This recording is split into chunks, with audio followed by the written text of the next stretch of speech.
جو اس سارے فیصلے کے اندر شریک رہی ہیں، یعنی اس وقت وہ اقتدار میں موجود تھی۔ عمران خان صاحب کے دور میں آپ کو معلوم ہے کہ کووڈ-19 وبا پھوٹی تھی اور پوری دنیا کے اندر یہ ایک پینڈیمک ہے جس نے پوری دنیا کو ہلا کے رکھ دیا تھا۔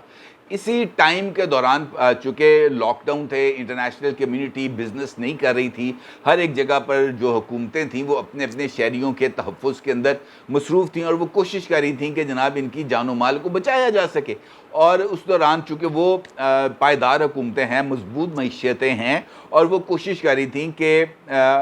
یہ جو بوجھ ہے وہ حکومتیں شیئر کریں گی اور عوام کو ریلیف دیا جائے گا۔ پاکستان کے اندر اس طرح کی صورتحال نہیں ہے۔ پاکستان کے اندر جیسے ہی کووڈ آیا اور کچھ عرصے کے لیے لاک ڈاؤن کرنا پڑا، کاروباری سرگرمیاں معطل ہوئیں، دنیا بھر کے اندر جو ہے کاروبار معطل ہوئے، تو یہاں پر جو بزنس کمیونٹی تھی اس نے اس پینڈیمک کے دور کے اندر جو برڈن تھا اس کو شیئر کرنے کی بجائے لوگوں کو گھر بھیجنا شروع کر دیا۔ ایک اچھا انیشیٹو تھا جس کے تحت اس بات کا فیصلہ کیا گیا کہ لوگوں کی عام لوگوں کی جو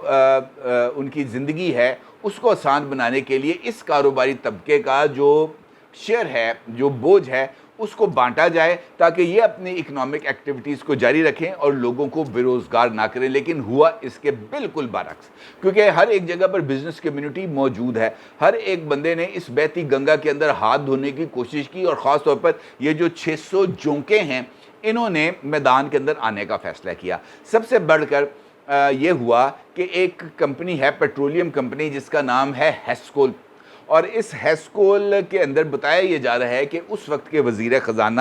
شوکت ترین صاحب کے بھی کچھ شیئر موجود تھے، اور سب سے بڑا شیئر، یعنی یہ $3 بلین کا بڑا شیئر دیا گیا ہیسکول کو، اور ہیسکول نے مبینہ طور پر یہ شیئر وصول کرنے کے بعد جو دیگر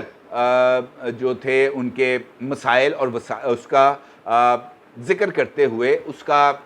یہ کہتے ہوئے کہ جناب ہمارے پاس یہ جو سچویشن ہم اس کو کنٹرول نہیں کر رہے، انہوں نے اپنی کاروباری سرگرمیوں کو بتدریج مؤخر کرنا شروع کر دیا، محدود کرنا شروع کیا، اور اس کے بعد یہ جو پیسے تھے وہ کھانے کے بعد انہوں نے ہاتھ کھڑے کر دیے۔ اور اسی دوران جو رضا باقر صاحب ہیں ان کو گورنر اسٹیٹ بینک کے عہدے سے ہٹا دیا گیا، اس وقت وہ گورنر اسٹیٹ بینک تھے، اور پھر شوکت ترین صاحب کی خصوصی سفارش کے اوپر ہیسکول کا فائنینشیل ایڈوائزر رضا باقر صاحب کو مقرر کیا گیا، اور باقی یہ سلسلہ آگے چلا۔ اسی طریقے سے یہ بات بتائی جا رہی ہے کہ شوکت ترین صاحب، رضا باقر اور ہیسکول، ان تینوں نے مل کر بہت بڑا سرکاری وسائل کے اوپر کھانچا ڈالا ہے، اور یہ جو اربوں روپے ہیں جو مجموعی پاکستانی جو کرنسی میں یہ تقریباً 3 کھرب روپے سے زائد کی اماؤنٹ ہے اس وقت کی ڈالر کی کیلکولیشن کے مطابق، جو یہ 600 لوگوں نے مل بانٹ کے کھائے ہیں، اور اس کے ساتھ ساتھ کچھ اور کاروباری ادارے، خاص طور پر ٹیکسٹائل انڈسٹری سے وابستہ لوگوں نے بھی اس بہتی گنگا کے اندر ہاتھ دھوئے ہیں۔ اب یہاں تک تو یہ معاملہ بہت زیادہ سمپل ہے کہ جناب انیشیٹو تھا لوگوں کو پیسے دینے کا، لیکن اس انیشیٹو کو رد کیا گیا، اور اس انیشیٹو کے اگینسٹ لوگوں نے اپنی جیبیں بھری، جو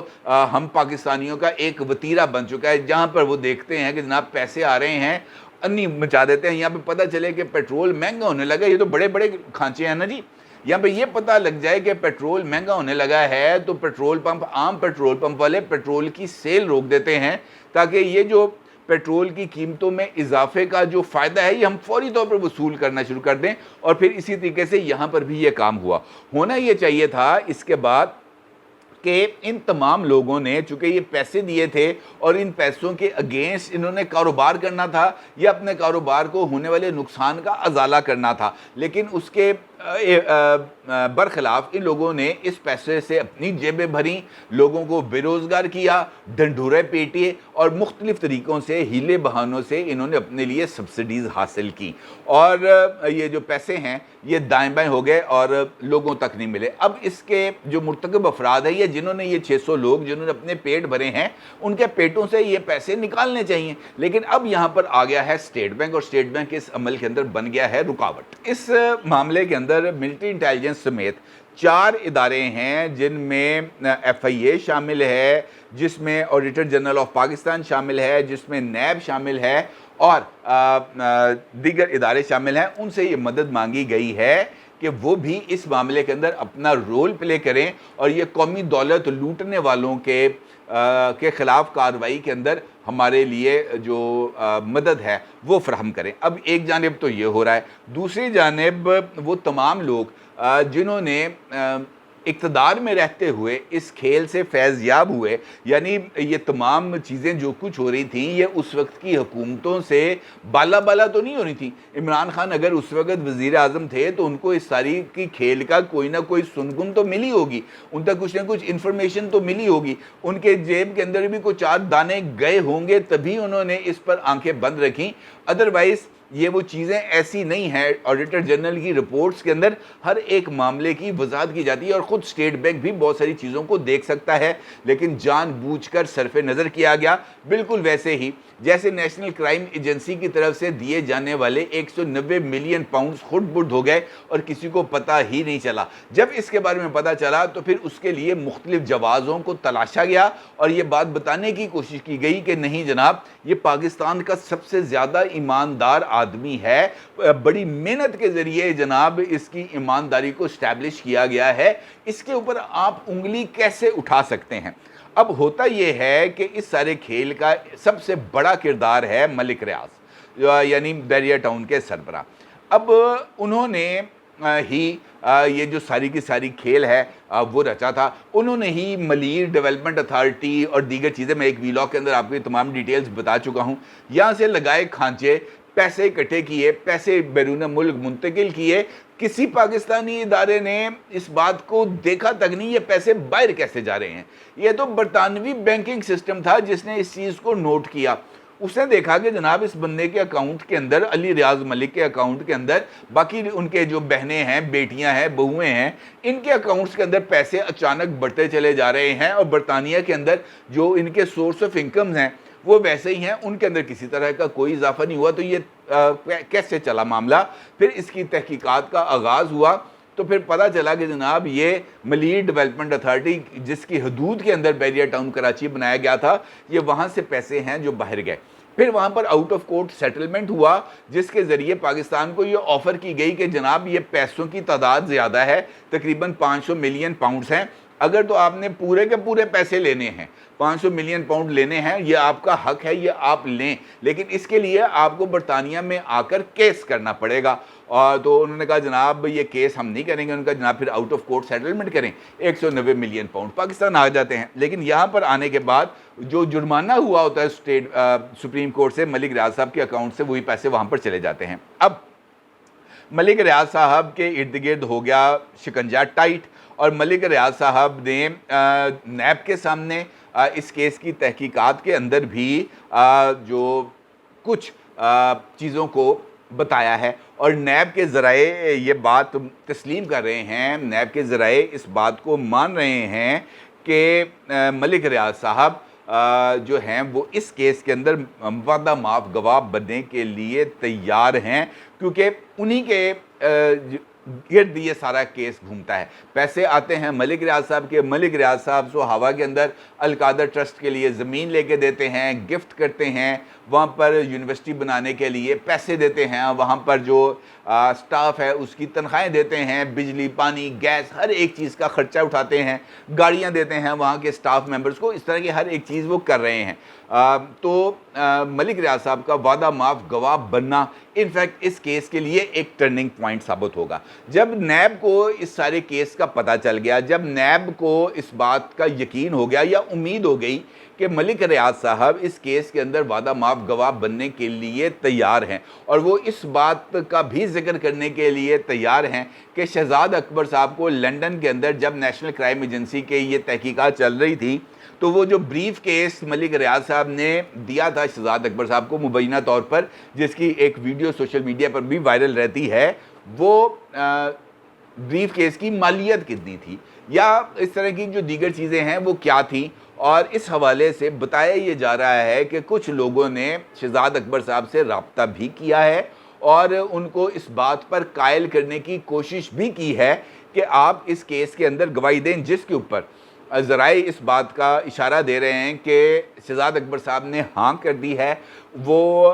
وعدہ معاف گواہ بننے کے لیے آمادہ ہیں، لیکن ان کی ایک شرط ہے، وہ یہ کہتے ہیں کہ وہ یہ گواہی دینے کے لیے پاکستان نہیں آئیں گے، کیونکہ اب وہ برطانوی شہری ہیں اور وہ جو بھی ٹیسٹمنی دیں گے، جس طرح کی بھی وہ گواہی دیں گے، وہ برطانیہ سے ہی بیٹھ کے دیں گے، برطانیہ سے ہی ویڈیو لنک کے ذریعے وہ گواہی دیں گے، پاکستان کی کسی عدالت میں پیش نہیں ہوں گے۔ اب اس نقطے کے اوپر آ کر ابھی یہ معاملہ ٹھہرا ہوا ہے، اٹکا ہوا ہے کہ ایسی صورت کے اندر پاکستان کے کورٹ آف لاء میں